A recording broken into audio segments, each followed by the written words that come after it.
Hi, I'm Ken Decker. Let's take a look at the highlights from the race.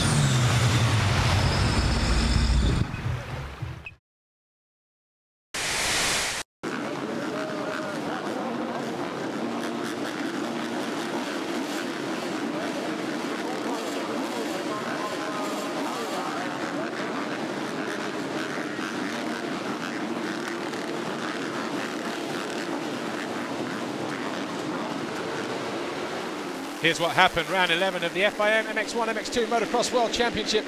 The first MX2 race saw Ken Roczen slide into the lead at turn 1 ahead of Max Anstey and Jeffrey Hurlings. But it wasn't long before Hurlings found a way through into the lead ahead of his teammate. And they put on a real grandstand showdown as well.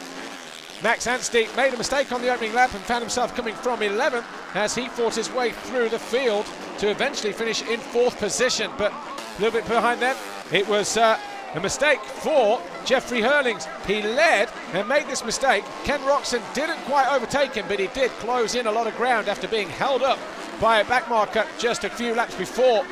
Hurlings then moved over to let his teammate go through. And then Roczen did exactly the same thing. He allowed Jeffrey Hurlings to go through. These two really playing cat and mouse. In the end, they would battle all the way to the finish line. But Paulin and Tommy Searle went down, and then on the last lap, whilst out in front, Roczen had this big crash, and that paved the way for Hurlings to take the win in Moto number 1.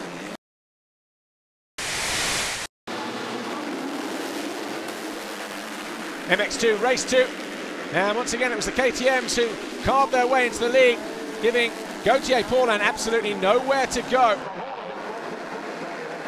And it was a little bit of carnage going through turns 1 and 2. But it was Roczen who led. He was soon passed though by Jeffrey Hurlings, who made this mistake halfway round the first lap, went down to 5th position, but by the time he'd reached the end of that first lap, he was already 3rd, and then set about closing down his teammate, Ken Roczen. Wasn't long before he found a way through, 3 laps in fact. And we thought we'd get a grandstand finish like we did in Moto number 1, but in the end, it was Hurlings who went on to win easily. Roczen was 2nd, Van Hoorbeek was having a good ride in 3rd, where he finished in Moto number 1 as well, and it was the two Monster Energy Kawasaki's who were battling early on in around about 6th and 7th position. Jeremy Van Hoorbeek there, 89, was on course for his 2nd, 3rd place finish of the weekend to give him 3rd overall. Roczen finished 2nd. It was another win for Jeffrey Hurlings. He won the overall Grand Prix.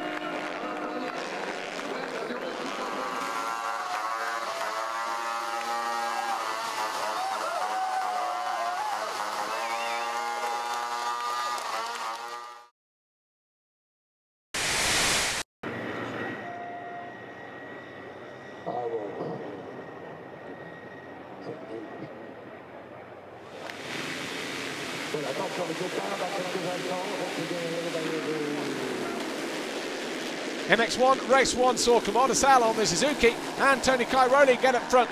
Evgeny Bobryshev launched too long, he went down, took Sean Simpson, Mark DeRuva, Candid Dyker and 1 or 2 others with him on that opening lap.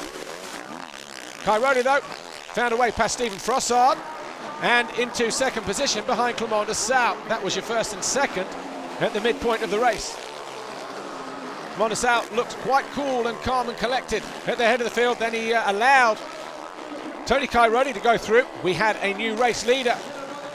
Clément Desalle though fought back, and every time Cairoli went into the lead, Clément Desalle retaliated and would go through. Desalle dropped down to 3rd position though when he tried to make this move on Clément Desalle. A couple of laps later he found his rhythm and moved ahead of Stephen Frossard into 2nd position. Towards the end of the race, so about 3 laps to go, Cairoli this time found a way through on Clément Desalle and went on to win the race.